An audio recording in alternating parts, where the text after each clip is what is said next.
Welcome, listeners. This is the Witching Hour. I'm the Ghoulish Gentleman, and I'm here with. Morbid Morticia. And in today's episode, what are we doing? We're gonna do the perfect murder. Nice. Doing another perfect murder case. Take it away. All right. I'm pretty sure a lot of you have heard of this case. It's a little famous, I believe. But this is the case of Troy Sesler, aka Mr. Anime. Have you heard of this case before? Not sure, actually. I don't recognize that name. Okay. All right, so Trey was a YouTuber also known as Mr. Anime. He first joined YouTube back in 2006. Trey was known as basically kickstarting the YouTube anime community with his reviews. He helped inspire some of the biggest names in the anime community today. But there was a darker side to Trey's videos. Like, you can literally see in his videos it gets violent, but it's not like a creepy, scary videos that he would put out. He would just put like, back then, like, they would use really bad graphics. Yeah. I don't know if you remember that, but yeah, that's what he would like pretty much would do. Also, trigger warning, not only am I going to talk about murder, but I'm also going to talk about animal abuse and school shootings, so keep that in mind. So Trey was born on August 3rd, 1989, and he lived in Walla, Texas, with his parents and his older brother, Mark. Trey had a normal childhood. His dad was a teacher at a local elementary school, and his mom worked at a local newspaper. And in his when he was in school, he was normal. He wasn't popular, but he also had plenty of friends. Everything just seemed normal. He was in a digital video club in his school, so he was always interested in making videos, short films, etc. And of course, he was into anime. He would watch anime, hence his YouTube name. However, when he was 13, he decided he wanted to shoot his friend. I don't know why. I don't know if they were in an argument or something, but he thought in order to do this, he needed a gun. But he didn't have one because he was 13. He was just a kid. So he came up with a stupid plan on how to get a gun. So he decides he's going to steal a gun of a police officer. So to steal this gun, he calls 911 and complains of a suspicious shadow. The dispatcher was like, okay. You can tell that it was just the teen calling, but they still send a police officer to go check it out. And so he was going to hide in the back of his house or the backyard of his house, wait for the police officer to arrive, jump out of the tree with the baseball bat, and steal the gun. Well, guess what? The plan did not work, but the police officer did find out what Trey was planning, and as a result of this, the police said, you know what, you need to go see a psychiatrist, get this all sorted out. We're not going to press charges. So this is what Trey did. He went to go see a psychiatrist. Nothing came of this. Everything came back to normal. So we're just going to jump ahead now to when he was 17.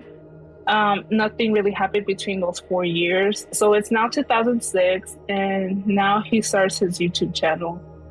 His first YouTube name was Lens Cat Production. He didn't start off as Mr. Anime, and he would just upload random home videos with his friends and his older brother. He would do a lot of comedy skits and short films. It's not like how it is today. I remember back then, it was just full of skits. And you know me, I would watch like little makeup tutorials and whatever, and I would still look ugly as fuck, but was... You're just like, I look so hot. Nada. But that's what YouTube was back then. Do you remember? Like, it was just full of skits and whatever. Yeah. But there was a little theme that was running through Trey's videos that was a bit concerning, and that was like violence and guns.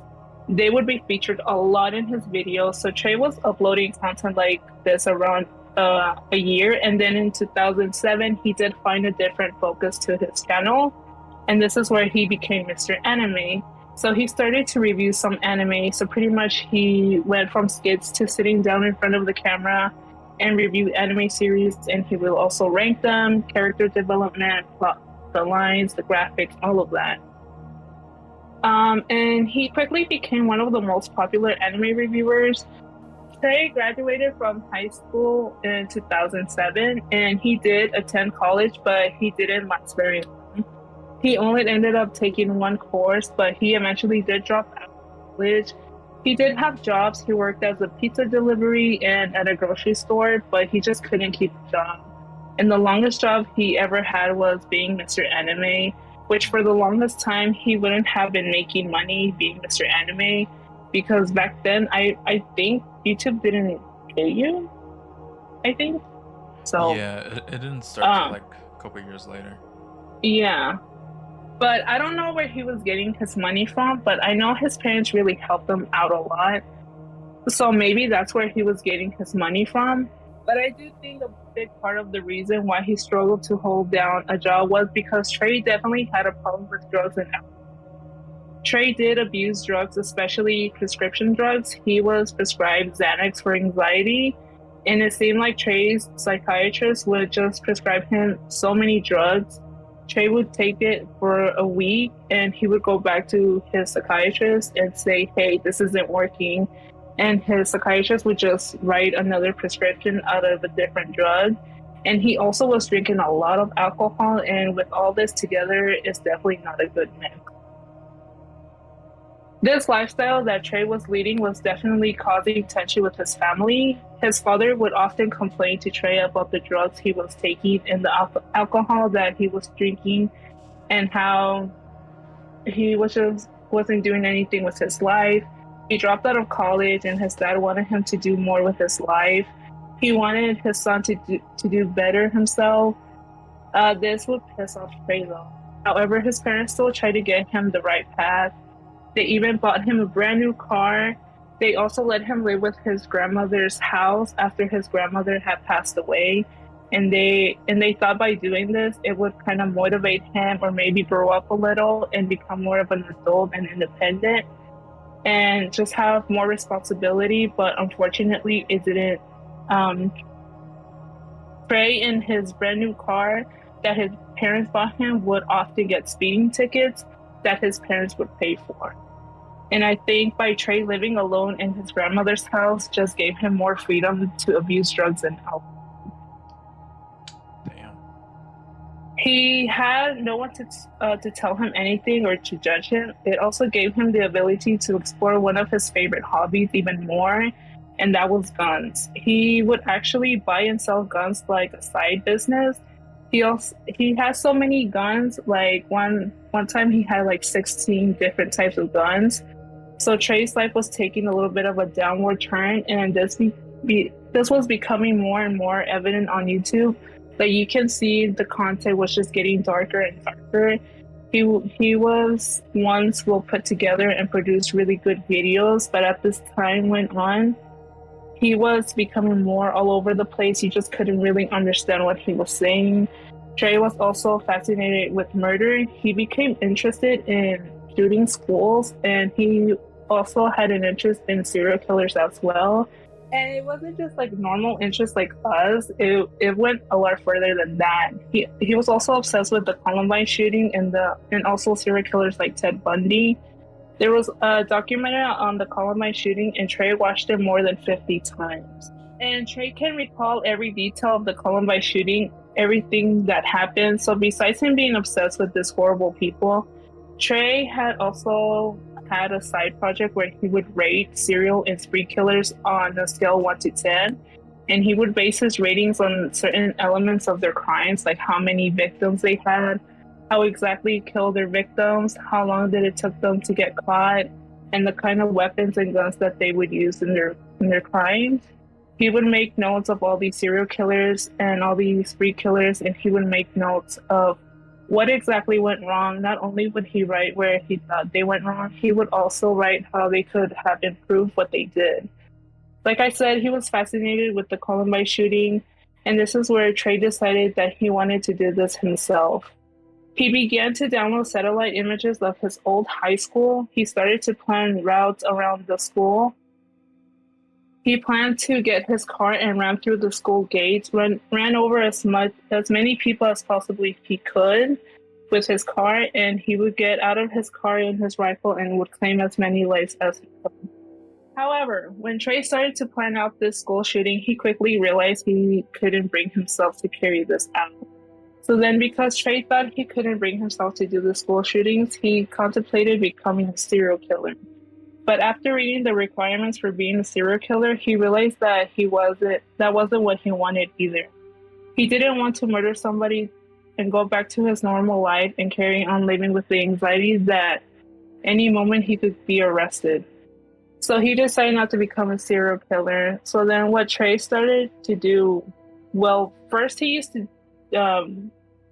to find empty buildings at nights to shoot at, like churches, libraries, and old schools. Mhm. And he would just shoot the windows. And I don't know if he just got bored of this. I don't know if he just wanted more of a thrill. So this is where Trey turned his attention to a new target. And that, unfortunately, is animals.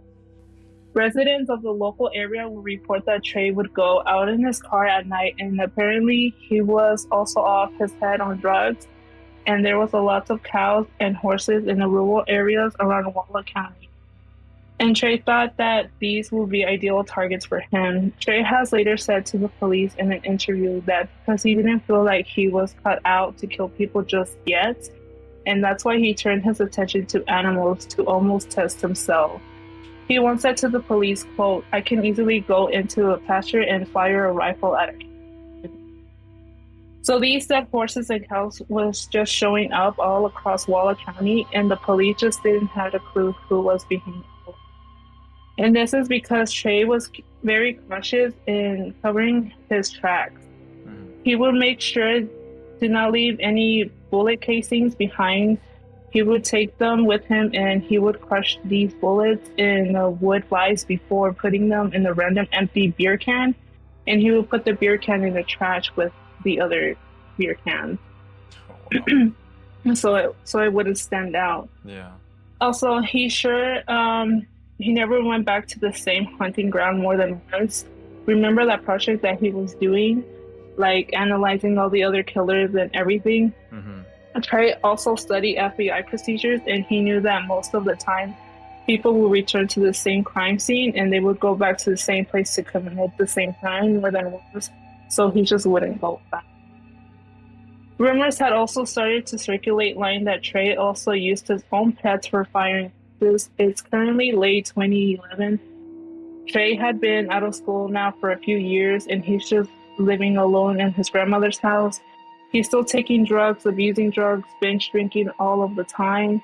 He was very fascinated with murders, guns, violence, and he's now starting to kill animals. And the relationship that Trey had with his family was just not doing good.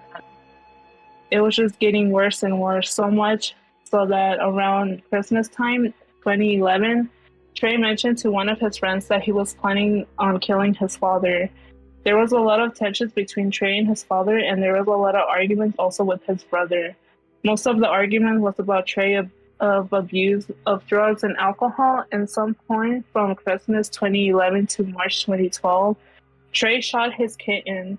He did seem to be affected by killing it. He buried his kitten with a note which said, "Please forgive me." But it didn't seem to stop him from escalating.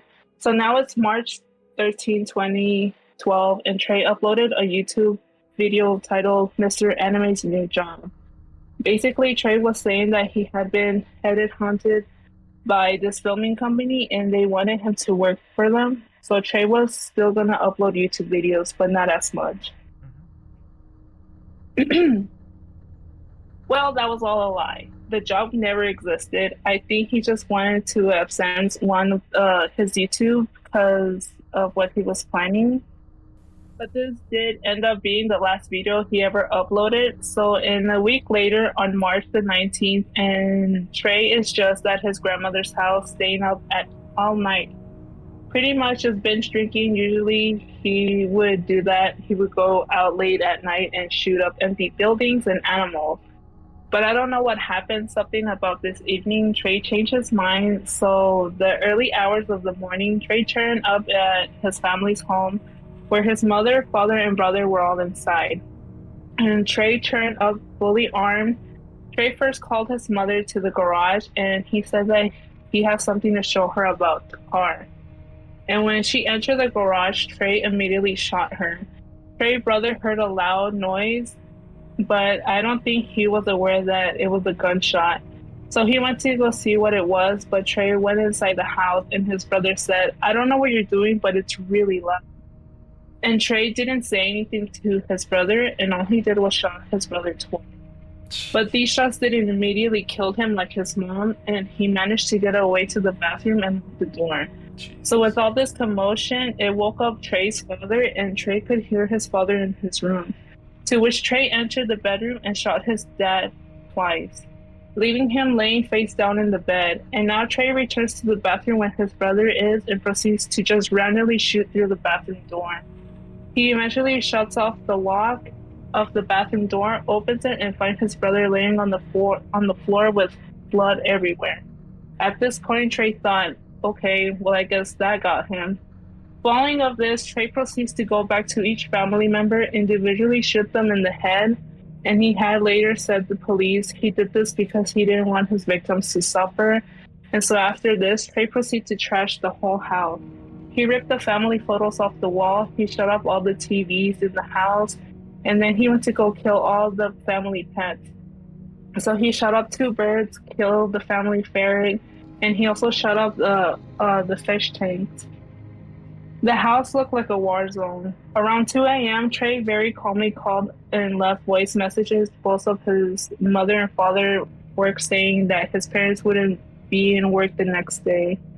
And after this, he started writing messages all over the walls, all over the doors, cabinet doors, and some of these messages said, I will never forgive myself. I don't know why I did this. What have I done? I love my mother, brother, and father, and help me someone. And then he went back to the garage where his mom, Buddy, was at, and he lay down next to her and fell asleep. So the next day after Trey woke up, he packed up his car and he loaded with the rifle and then drove to his old high school, where he parked and sat in his car. Police do arrive at the family's home because they were alerted by another family member who was trying to get a hold of one of Trey's parents, but they were concerned because they couldn't get a hold of them. So the police showed up to their house, and because of all the messages on the walls, they knew Trey was the one who had done this. So the police knew that they had to go find Trey as soon as possible, but it took the police 48 hours to find him. But Trey didn't spend a long time at the school. He actually decided he couldn't go through the school shooting. Instead, he went to one of his friend's house, which the police did end up finding him.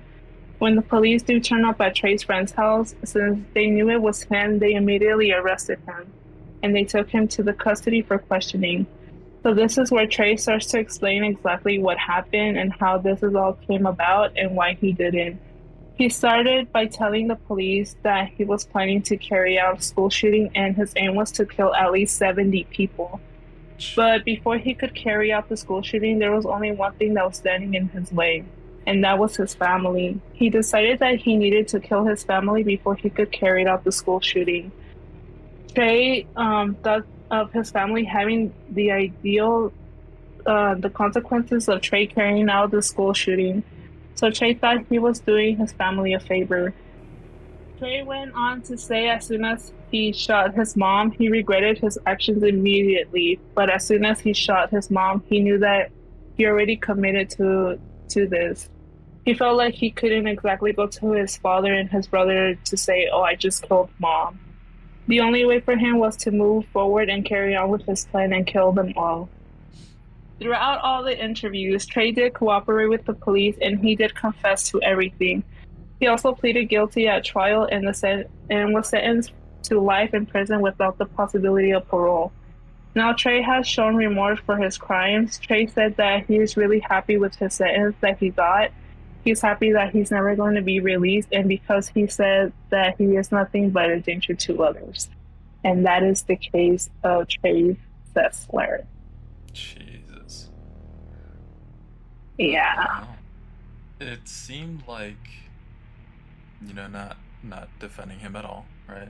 It Mhm. seemed like at some point, had he gotten the right help that he needed, Mhm. he could have gotten away from that because there was a lot of Yeah. hesitation before committing anything, you know? Right. Yeah. So it's like he wanted to do it, but he knew he shouldn't, and he kept going back and forth like that, and then in the end, he's just like Right. full on committed. It's like, all right, well, I'm already here. Yeah. Might as well just finish it. That's pretty sad. Very sad. And that is sad. It's really sad. He didn't have to do it, Yeah. but he was also really drugged up, Mm-hmm. and it sucked.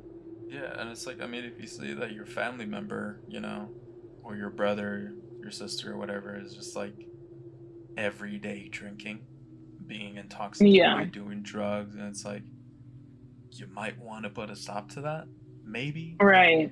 you know? Mhm. Yeah. And it's crazy because they also said that Trey would always say like his brother was like his best friend. Yeah. He's like, "Oh, he's my best friend. He's my best friend." And it's just sad because like he was also like, "I just killed not only my brother but like my best friend." Mm-hmm. But then he was like, "Oh well." And it Yeah. just sucks, dude. It sucks just to Man. feel that way. Just to feel like you feel like nobody cares, Mm-hmm. you know? Yeah. And you have to do that. Like, and also like, yeah, I mean, I'm into like crimes and stuff like that, but I'm not gonna be like, oh, let me go buy some guns and shoot people. You know what I mean? Like, Yeah. I can't, I don't know. I can't do that. It's just crazy. Poor guy. But then again, fuck that killing his family. Yeah. No, yeah, definitely. Definitely, I agree.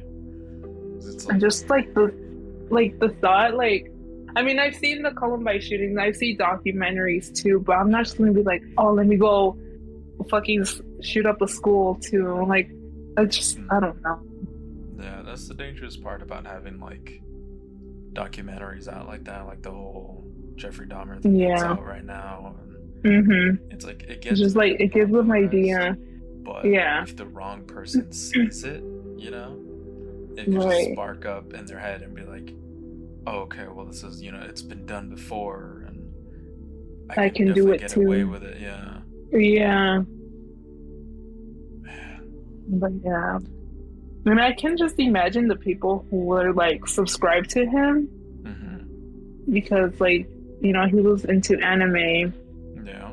And I know a lot of people are into anime, and just like imagine like what if he was like your idol? You know what I mean? Yeah, And then you exactly. just see in the news, he's on the news like he just killed his whole family. It's like Mm-hmm. what the fuck? That's crazy.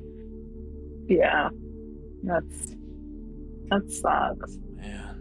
Rest in peace to their family, though, honestly. Oh yeah, It's very for sad. sure. Mhm. Man. But, all right. Is there anything else that you wanted to add there? Um, no, I'm good. No. All right. That's been another episode of The Perfect Murder. If you guys want more information on the case, obviously, you can search it up yourself. But, as before, she did say there was a trigger warning. So, Mhm. careful what you look up. Yes, Mm-hmm. please. As usual, thank you for listening. And we'll catch you guys on the next one. Bye. Bye.